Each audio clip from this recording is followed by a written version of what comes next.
എന്നാണ് അന്ന് KPCC president ഉൾപ്പെടെ ആഹ്വാനം ചെയ്തത്.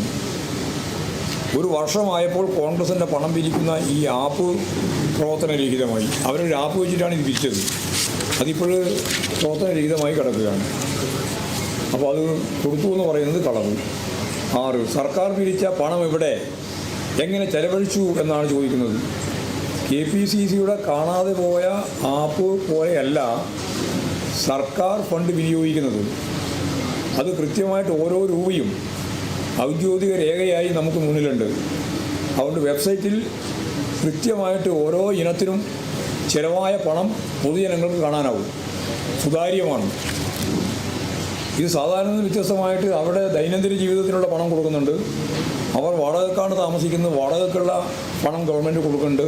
പുനരധിവാസത്തിന് ആവശ്യമായ ഫണ്ട് സ്വരൂപിച്ചതിൻ്റെ ഭാഗമായിട്ട് കൊടുക്കുകയും ചെയ്യുന്നുണ്ട്. കേന്ദ്ര ഗവൺമെൻറ് പോലും നമുക്ക് കാര്യമായ ഒരു ഫണ്ടും തന്നിട്ടില്ല.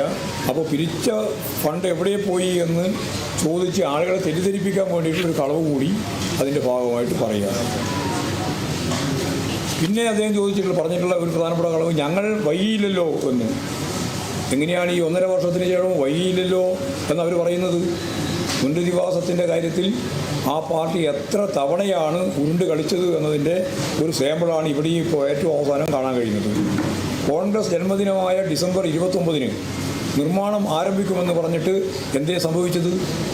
എന്തേ ഉദ്ഘാടനം നിർവഹിക്കാൻ കഴിയാതിരുന്നത്? അപ്പോൾ പൂർണ്ണമായി ഭൂമി പോലും കയ്യിൽ ഇല്ലാത്ത സന്ദർഭത്തിലാണ് ഈ കഴിഞ്ഞ ഡിസംബർ 29-ന് ഞങ്ങൾ കോൺഗ്രസിൻ്റെ ജന്മദിനത്തിൽ കല്ലിടും എന്ന് പറഞ്ഞിരുന്നത്. കല്ലിട്ടിട്ടില്ല. അപ്പോൾ അത് വേറൊരു കളവായിട്ട് കിടക്കുകയാണ്. പിന്നെ ഇനി കോൺഗ്രസിൻ്റെ വീട് എങ്ങനെയുള്ളതാണ് എന്ന് നോക്കാം. DYFI 25 വീട് വെച്ച് കൊടുക്കുമെന്ന് പറഞ്ഞിട്ട് ഞാൻ നേരത്തെ പറഞ്ഞല്ലോ. അപ്പോഴാണ് യൂത്ത് കോൺഗ്രസ് 30 വീട് കൊടുക്കുമെന്ന് പറഞ്ഞത്.